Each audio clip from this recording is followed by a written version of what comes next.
podcast stepping in. Your one-stop review, let it sink in. Hip-hop vibes, we break it down. Laughs and insights all around.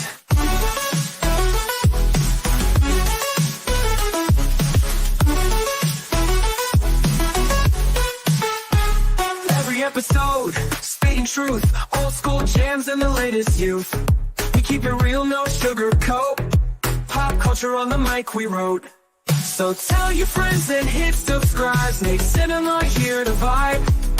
Tune in weekly, don't miss a beat. We're the hottest review in your street. Snake Cinema podcast, stepping in. You want some review, let it sink in. Hip hop vibe, we break it down. Laughs and insights all around.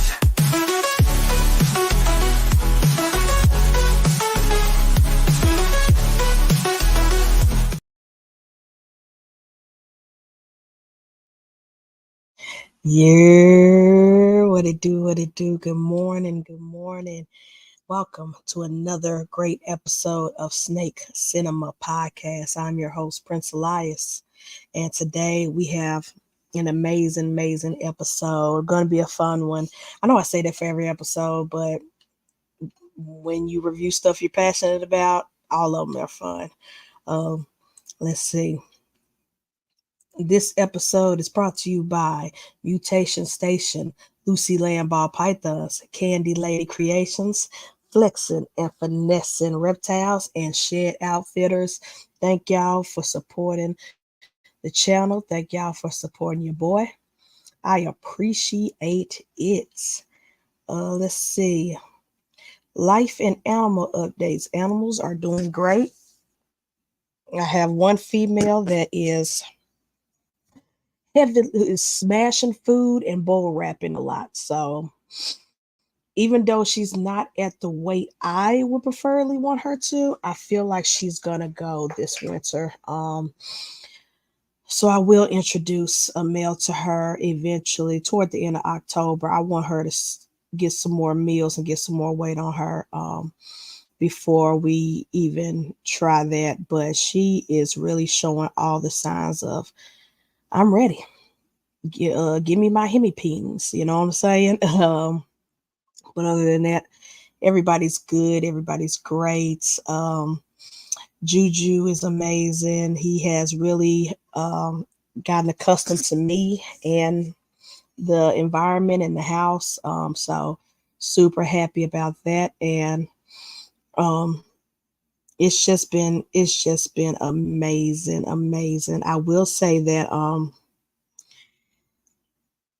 not gonna be these people who get into another species and then diss ball pythons. Like, to me, that's weird and loser mentality. You either love these snakes or you don't. I will say, yes, there is a difference between retics, ball pythons, between boas, between colubrids, but that does not make ball pythons dumb or boring or pet rocks. Like I said, I have over 40 plus ball pythons. Maybe 5 or 6 are what you would consider a pet rock. Everybody else are just as active, just as curious, just as exploring as the boas and the retic. Yes, there is a difference in personalities. Yes, there is a difference in what snake might be more active. But I'm not going to sit here and say that ball pythons are dumb just because I now have a retic. No. And I love Juju. I love retics. Retics have jumped up on my list as my favorite species. However, I'm never going to not have a ball python in my life. Whether I breed them or don't, whether I continue with the educational shows. Like I tell everybody, you are going to put me in a retirement home with my snakes, or at least a snake. And guess what? It will not be a retic. It will not be a boa. It will not be a blood python. It will be a ball python. I'm going out with a ball python when I leave this earth and transition to the great beyond. Hopefully I'll be old in a retirement home by the time that happens. Or I'm not gonna say retirement home. One thing I loved about my grandparents is that they were very independent up until they got sick and couldn't care for themselves. But my grandma had this dope apartment complexes that was just for senior citizens. I can see myself living in a place like that, um, with my snakes. Like my apartment, if they, come to my apartment, they're gonna see tanks, enclosures with snakes. Like that's how I picture um, the golden years of my life. You know what I'm saying? But like I said, I'm enjoying my animals. I'm enjoying learning Juju, the dwarf retic, getting to know him. But to me, he's no different than my ball pythons. Like there are there are some differences, like as far as personalities go, but as far as handability and stuff like that, no difference. Um, and speaking of which, and I'll get to the comments after this. Last weekend we didn't have a show because it was a storm and my Wi-Fi was shot. But it was also the same weekend as the family reunion on my grandmother's side of the family, and it was here locally, so we didn't have to travel like we did when we went to Chicago for my granddad's side of the family of the family reunion. But they had we had a family picnic that Saturday, and they had a small business entrepreneur showcase or whatever. So all of our relatives got together and we had tables set up where we got to showcase, what we do. I had one relative that make homemade fragrances like perfumes and colognes and body balms and lotions and things like that. I have another cousin that writes books. I have another relative that bakes pies and cakes. And oh my gosh, it's some them pies and cakes banging. We had some relatives who make their own homemade barbecue sauce, so they had a table set up of different spices and stuff. If you saw my vlog that I recently posted, you will see all that jazz. I did a little behind the scenes, but I my mom convinced me to set up a table with the snakes. And I'm so glad I did. It was amazing. Our table stayed busy that day. Like I finally got a chance to experience what vending was like. Now, granted, it wasn't a reptile show like everybody else, but this from the setup to, talking to people, educating people on snakes, people taking pictures and holding them constantly on my feet. You know, it was amazing. It was amazing, dope experience. So I finally got my first vending show under my belt, and I'm so grateful, and I loved it. And if you watch my vlog I posted earlier this week, um, you could see the smiles on my face. You could see it. It was a dope, amazing experience, and it got me ready and prepared for when I do the Memphis Monster Convention in November. We're going to set up a whole photo booth over there for people to come and take pictures of the snakes with the snakes for a fee. But it's going to be fun. I'm super excited and can't wait. But yeah, so those are life updates. Let's talk to the people in the Chizzy chat right quick before we start reviewing. Say hi to the people. What? Swifties, look who's first. Krista Neuro 5, thank you for tapping in. If y'all have not seen my Taylor Swift review a couple of months back, featuring Krista, y'all got to. It was a great, dope episode. So go back and watch the replay on that. Let's see, Fred, what it do? MTC Pythons, thanks for tapping in. Oh Lord, oh Lord. Eric B. Eric, what up? Love you, bro. Thank you for tapping in. He did it. He beat me to it. Love you, Eric. Dope. Thanks for tapping in. George of the Jungle, my brother, my bro. Thank you for tapping in. If y'all haven't seen George's podcast, The Spirit Animal, y'all got to. He did take a little hiatus, but he's back, and his latest episode was with my channel sponsor, and friend Chris, Flexing and Finessing Reptiles. It was a dope episode. Really love that interview. So please check out, follow The Real George of the Jungle and his podcast, The Spirit Animal. Super, super dope, super amazing. There's even an episode featuring me, and there's an episode featuring Maki and a couple of other amazing reptile people you probably know and love, and also some people you probably never heard of. But I love his take, his angle on getting to know his guests and getting to know how they go through life and how they experience life, from a spiritual aspect, from a faith aspect, from a, getting to know the breeder or the musician or the artist from within instead of outward. Like, oh, let me see your fancy snake, or let me see your amazing painting. No, I want to get to know you as a person, as a human being, as a soul. So shout out again to George. Spirit Animal Podcast, super, super great. Let's see now. Just a few more news before we get into the reviews. Again, shout out to Maki, my sis. She did already have her surgery, and it was a success. Thank God. For those who don't know, back in, when was Celtic's party? May. Back in May, Maki was hit by a car while on her motorcycle, and it was a very traumatic and painful experience. And she had to go through, she still is going through recovery, but she finally was able to get surgery on her leg that was injured the most. Um, and she is now recovering with our bro in the Grove, the bear, at his house with his wife. But again, ever since May, she has not been able to get back to work.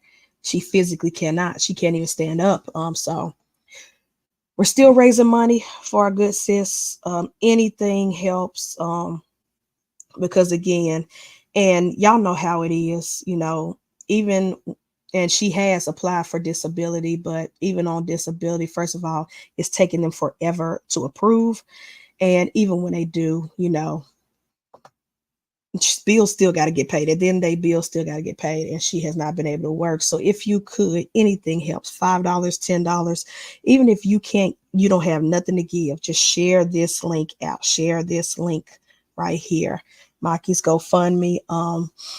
I greatly appreciate it. Also, great news: our merch lady and channel sponsor, Candy Lady Creations, aka Ohana Scale, she did not get her Candy Lady Creations page back. They got hacked, unfortunately, but she did create a new page. So now, if you want to contact Candy via her merch to order t-shirts and things like that, you can now follow her on Instagram at Candy. Let me change it.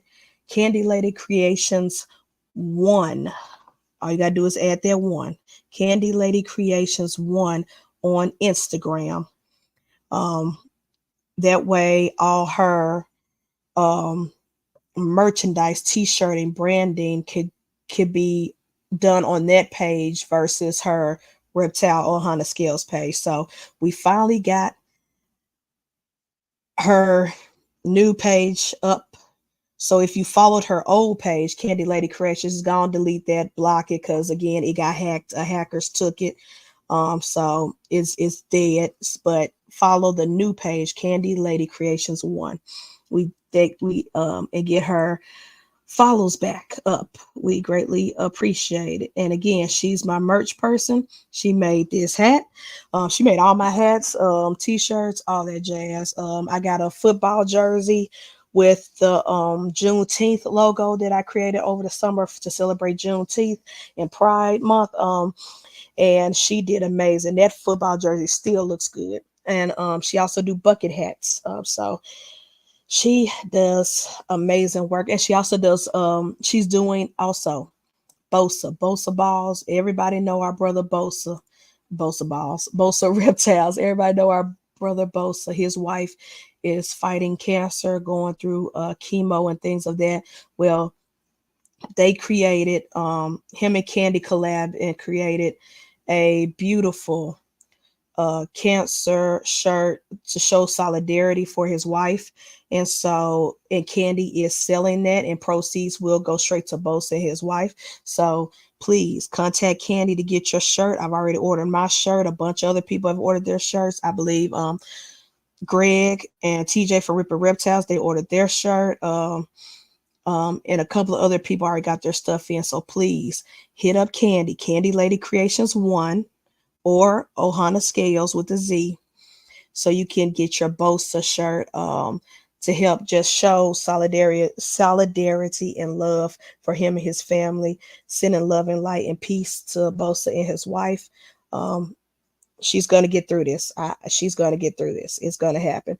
But we want to help them out as well. So, and again, the proceeds go to Bosa and his wife. So order your shirts. Don't delay. What Bosa always say when he's dropping the Patreon links, don't delay. Order today. You know what I'm saying? Um, and I think that's it for housekeeping. Last thing.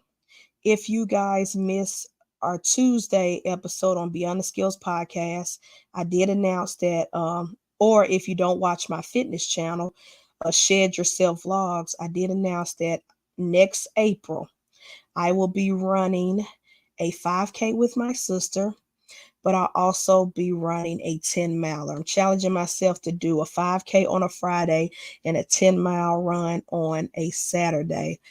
And we're raising money also towards cancer.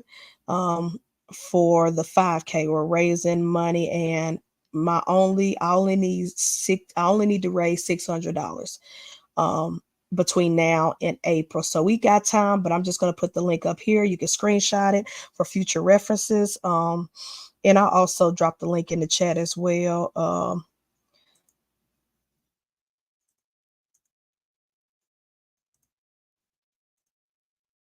Sorry, I know I froze. I would drop a link in the chat as well. So you don't have to do it now. I would rather you donate money to Bosa and Maki first, but maybe come holiday season, Christmas time, whatever, you might got a little extra chunk change. Please donate to my fundraiser for cancer. Um, so I could raise money and also torture my body running a 5K and a 10 mile. Oh, but okay, I think that's it for all housekeeping. Let me, Keys, brother, what it do? Thank you for tapping in. Let me go ahead and put the link to that fundraiser in the chats so y'all can easily click or screenshot it. Thank you for tapping in, Brother Keys. Oh, if you guys, I tell y'all every morning, if y'all missed Hair Down Friday the night before, y'all missed out on a treat. They had an egg cutting by Leland, which is dope. Pie for life. Pie is life. Leland had a dope pie clutch. And then one from Windy City. Woo!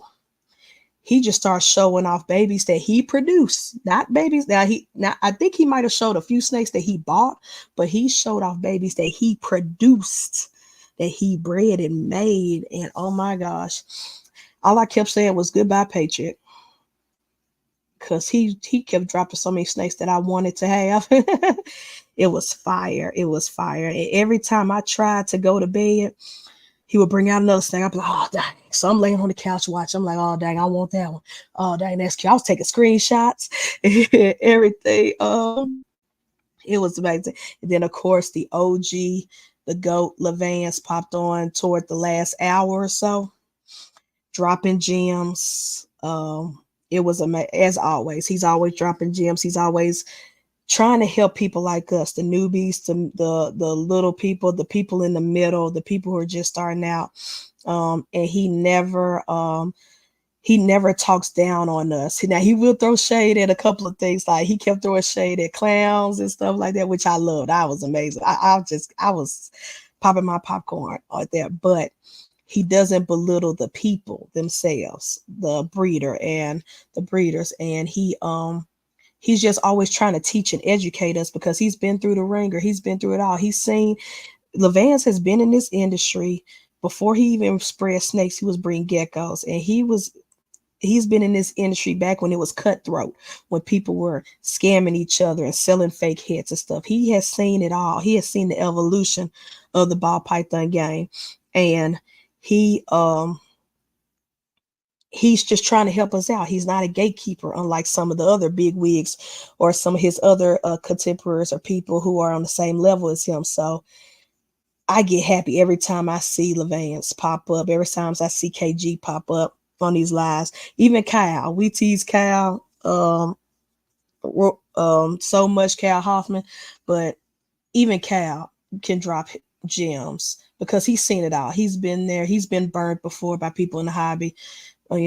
People trying to sell him a pipe dream or certain genes that turn out to be dead on arrival. So I like to listen to people like that and listen to what they got to say because they know by experience. They're not repeating and regurgitating information off hearsay.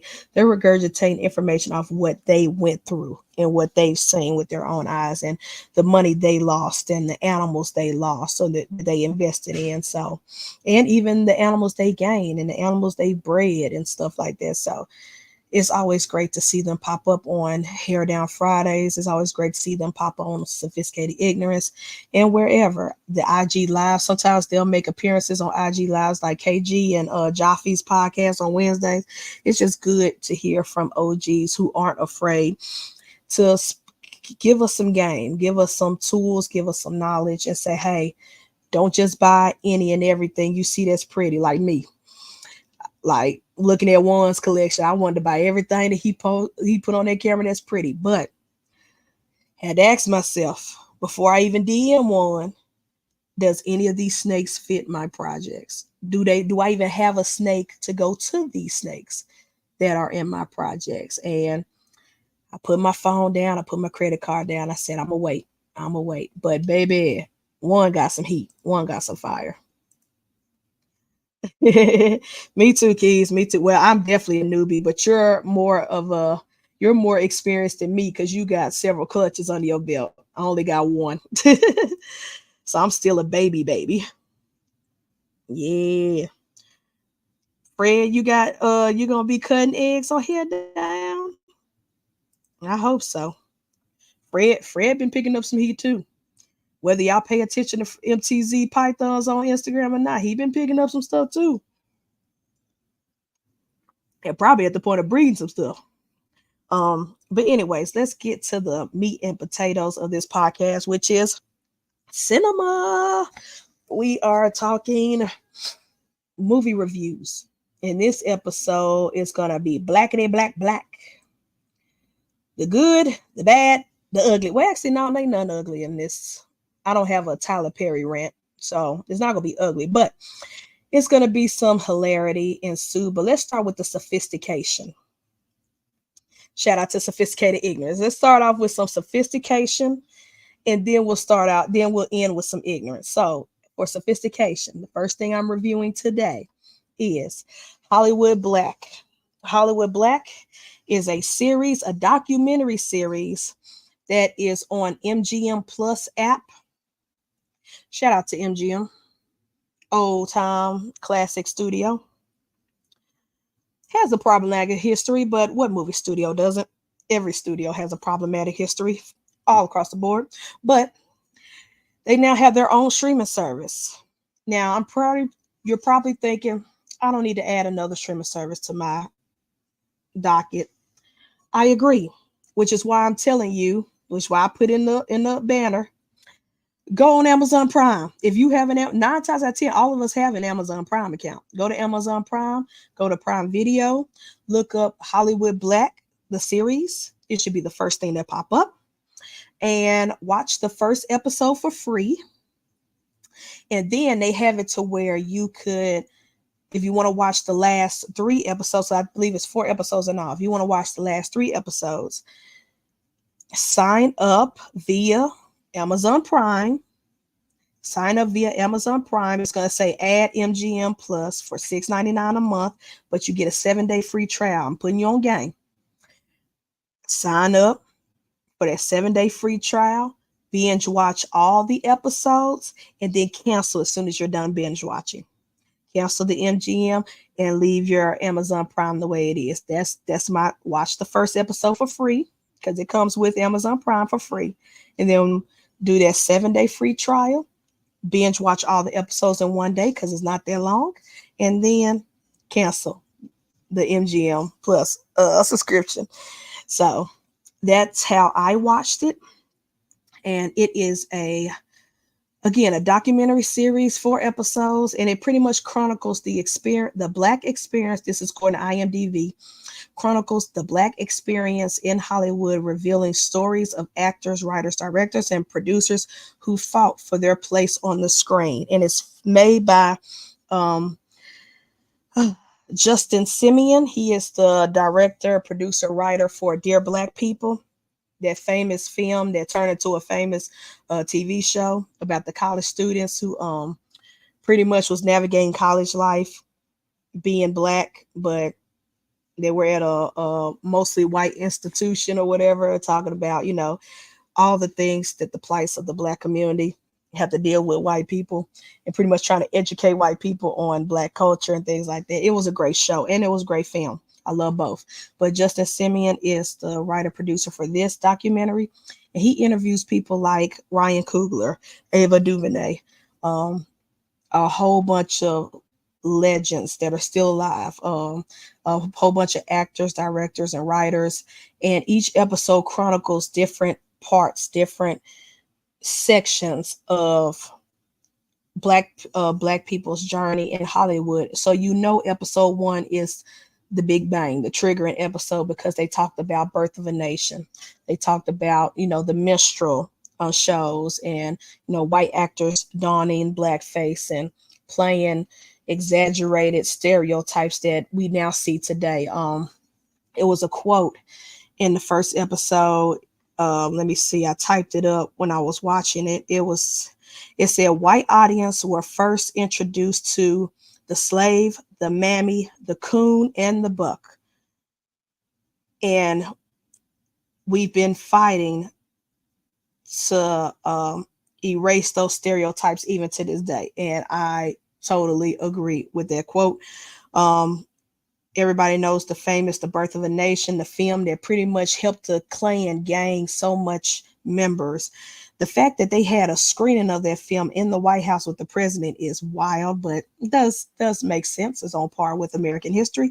And so episode 1 does talk heavy on that. And one thing I love about this documentary is that they did not just interview and talk to these famous directors and actors. They actually played the video in front of them to get their reaction. So when they were talking about The Birth of a Nation, they were talking about certain scenes where the Klan were hanging and lynching black people. They actually played the entire scene in front of Ryan Coogler, in front of Ava DuVernay and Issa Rae and these other great Hollywood people we know now.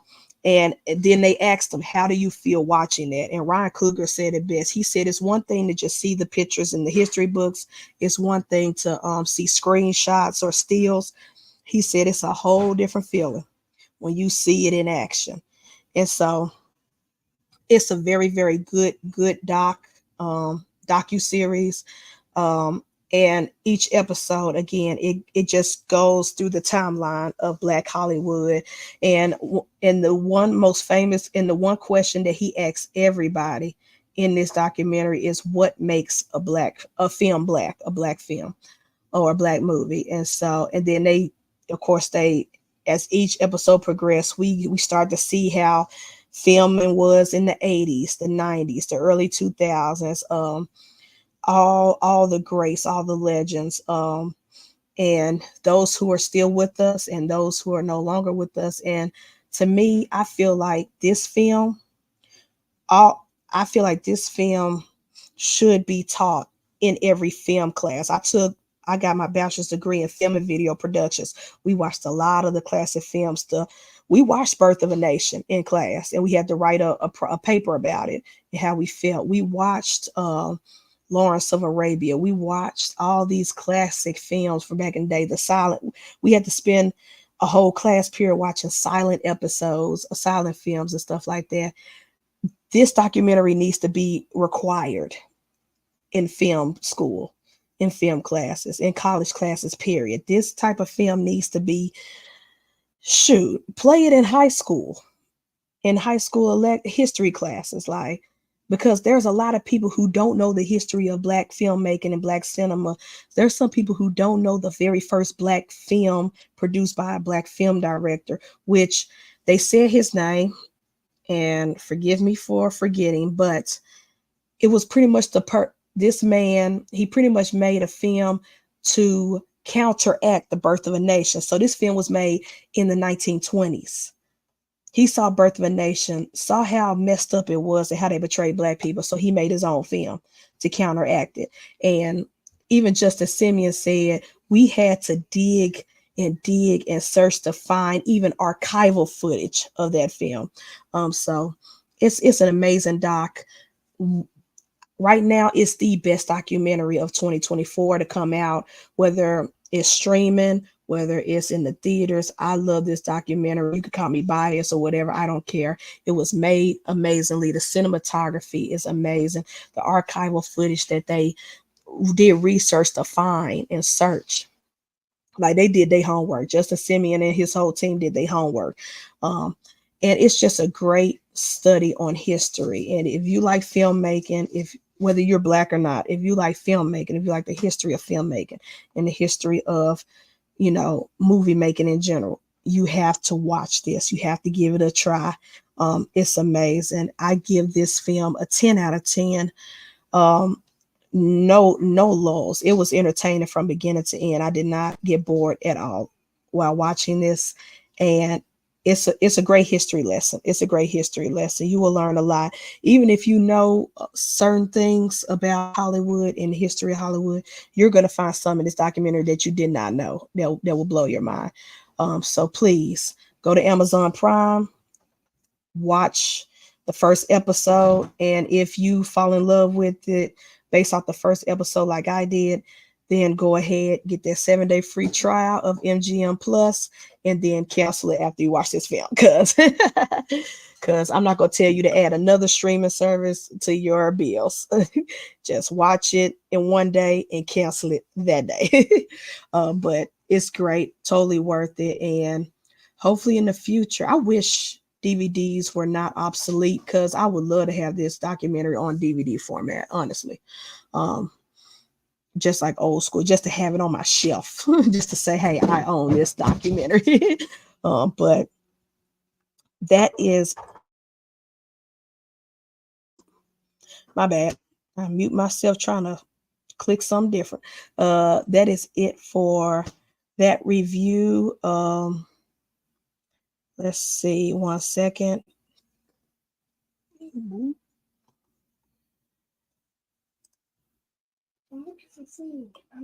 Tommy, thank you.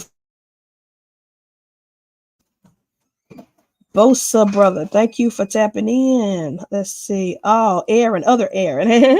Balls of Paradise, thank you for tapping in, bro. Thank you. What up? So that's the first review. Let's go ahead and get to the next one. The one that most people probably saw the thumbnail, was like, okay, I ready to hear this. I ready to hear what E got to say about this. And that is Netflix The Deliverance. Let me get that banner up.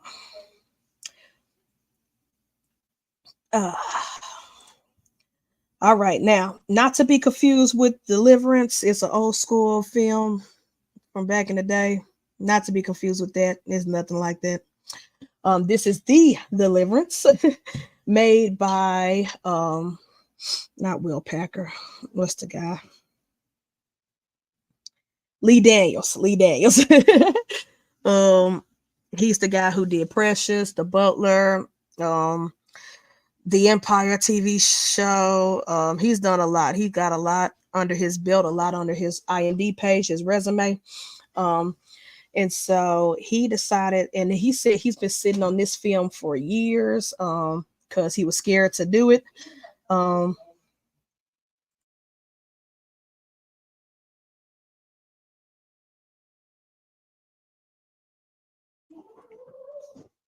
Um, and so this stars is directed by Lee Daniels. The writers are Devin Cogshaw and Elijah Bynum.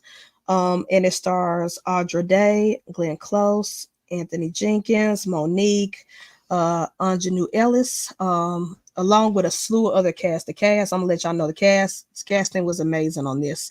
And IMDb has it listed as a horror thriller, and the synopsis is: an Indiana family discovers strange and demonic occurrences that convince them and their community that the house is a portal to the great down under, the great beyond. But anyways, how can I describe watching this film after I've seen it? And it's on Netflix. Everybody got Netflix, so go ahead and watch it. But how can I best describe it?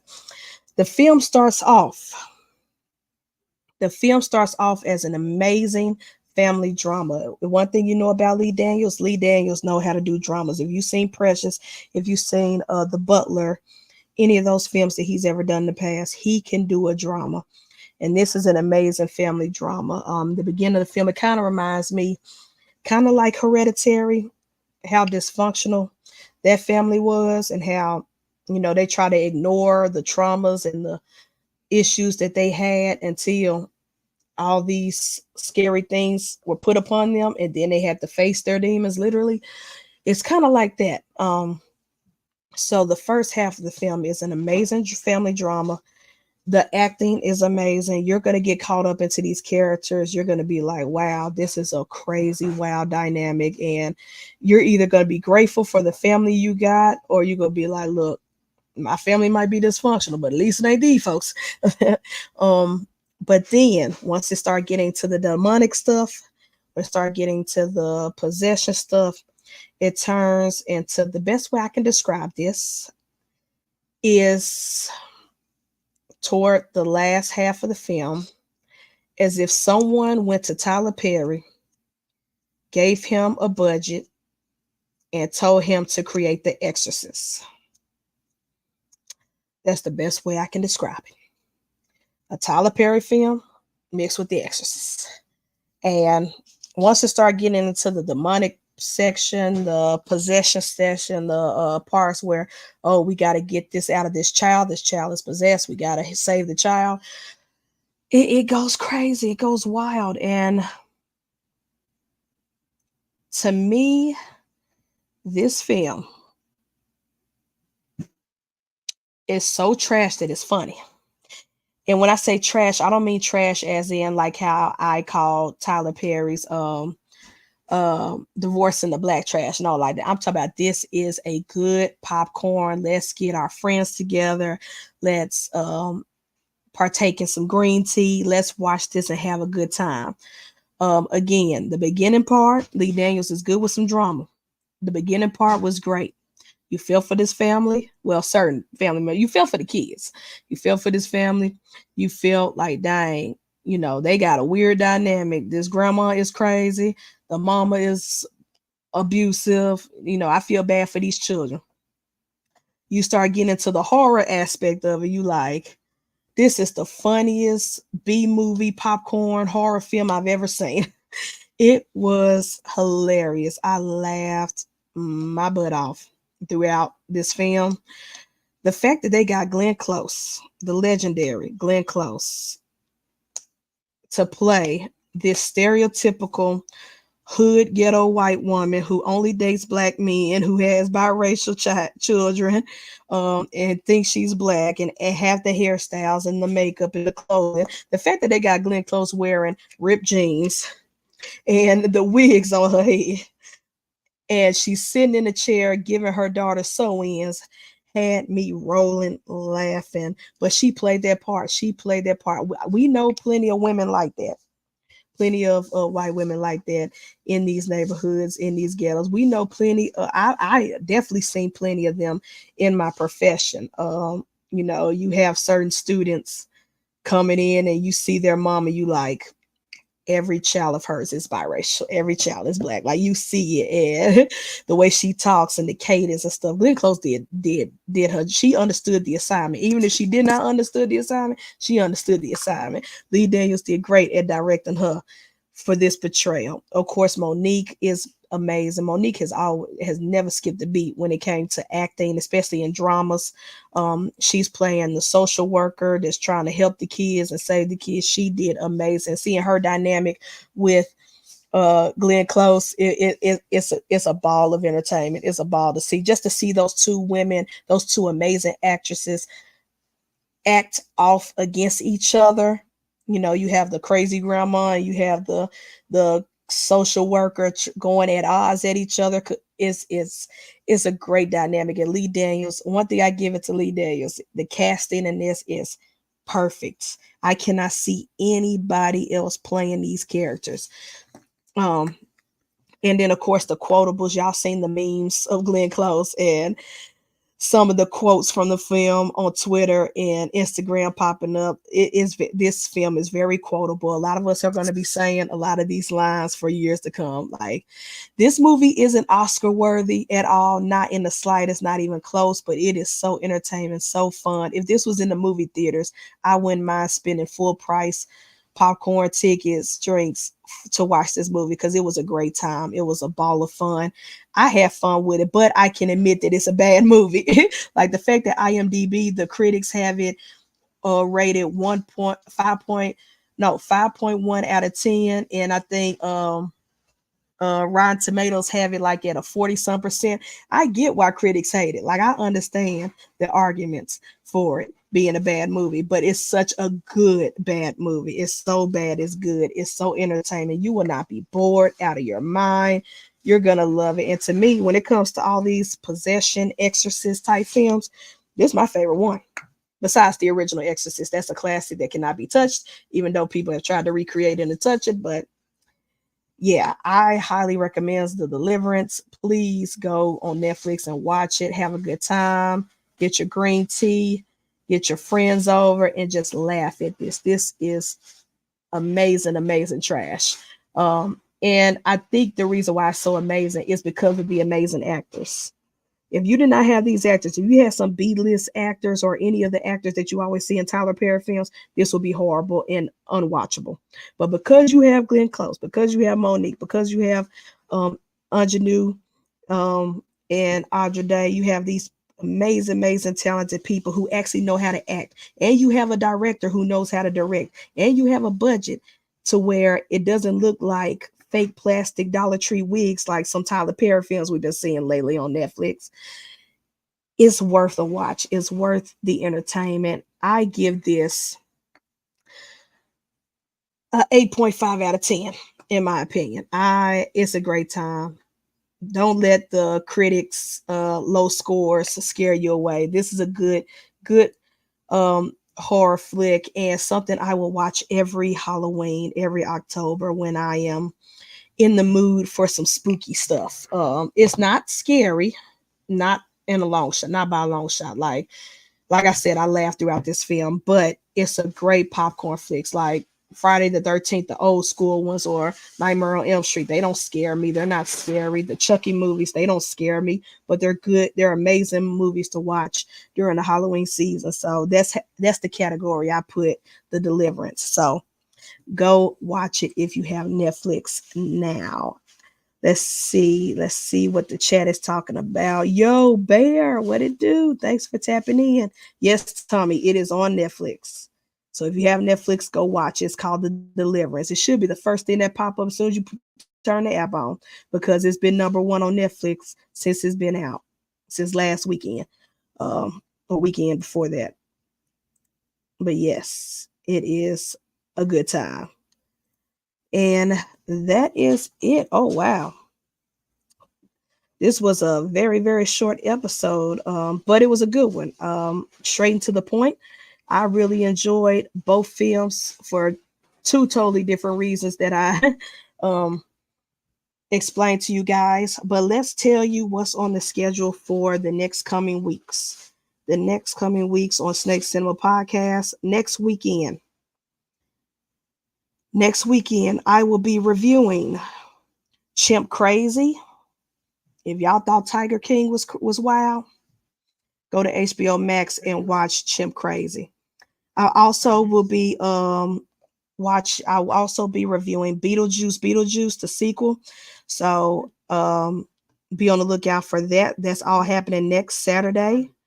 And then the weekend, the Saturday after that is music reviews. Um, the next 2 weekends after next will be music reviews. We're gonna do several different artists. I'm gonna break them up, some albums, some singles, but it's been a minute since we talked music. So the episode 46 is Chip Crazy and Beetlejuice. Episode 47 will be music reviews part one, where I review Lady Gaga and some others. And then episode 48 will be music reviews by Zed, Dolce, and Swedish House Mafia. I'll be reviewing those. And then by the time all these episodes, we will be in October, which y'all know what we did last year. Halloween Central. October will be nothing but horror films, horror TV shows. And again, I had a lot of special guests for the month of October. So if you want to be a special guest and review something that you love in the horror category, whether it's TV, movies, or music, because we did do a Halloween music episode, we're going to do it real big this year for horror. And there's a bunch of horror films that came out earlier this year that I did not review. So I will be reviewing them for the month of October. Yes. I'm going to see it tonight. And then we'll review it next week. Um, I, I seen a couple of reviews. I don't like to watch too many reviews before I watch a movie because I don't want it to cloud my judgment. But so far, everybody's saying that it's good, but it doesn't have the same magic as the original, which to me, I feel like that's all sequels and remakes and stuff at this point. But I'm gonna go in with very minimum low expectations, but everybody I've seen so far is praising Michael Keaton coming back as Beetlejuice and his portrayal of that character. So I'm super excited about that. Yeah, the new one's out, Tommy. It's already out. Oh, the documentary. Yes, the documentary is not on Netflix. It is on you can find it on Amazon Prime Video, but it's through MGM Plus streaming service.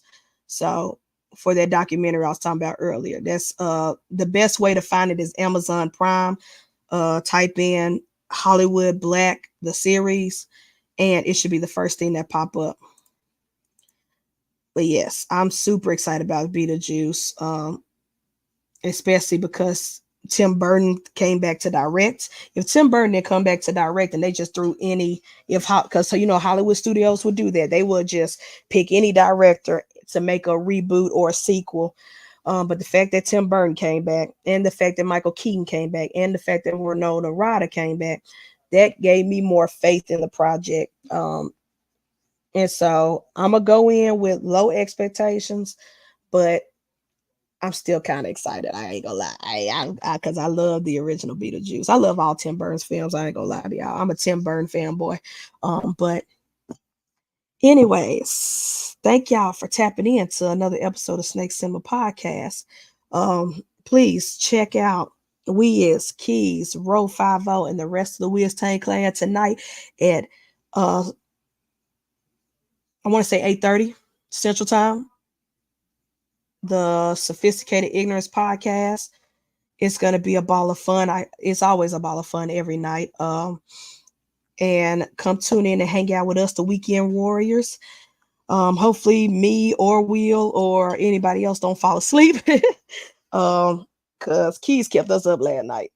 Him and the suspects kept us up. I blame them for my lack of sleep, but I'm about to go take a nap before I have to do snake stuff. Cause today is definitely clean day for the snakes. But anyways, y'all, I'm your host, Prince Elias. This has been another episode of Snake Cinema Podcast. I appreciate y'all. And again, this episode is brought to you by my channel sponsors, Mutation Station, Lucy Landball Pythons, Candy Lady Creations, Flexin' Evanescent Reptiles, and Shed Outfitters. Y'all have a blessed weekend. We'll see y'all tonight on Wiz's channel. Peace.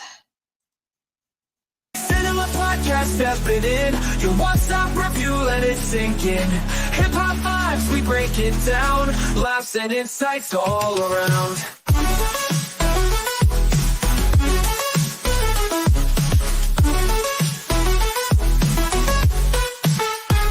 Every episode, spitting truth. Old school jams and the latest youth. We keep it real, no sugarcoat. Pop culture on the mic we wrote. So tell your friends and hit subscribe. Snake Cinema here to vibe. Tune in weekly, don't miss a beat. We're the hottest review in your street. Snake Cinema podcast, stepping in. You want some review, let it sink in. Hip hop vibe, we break it down. Laughs and insights all around.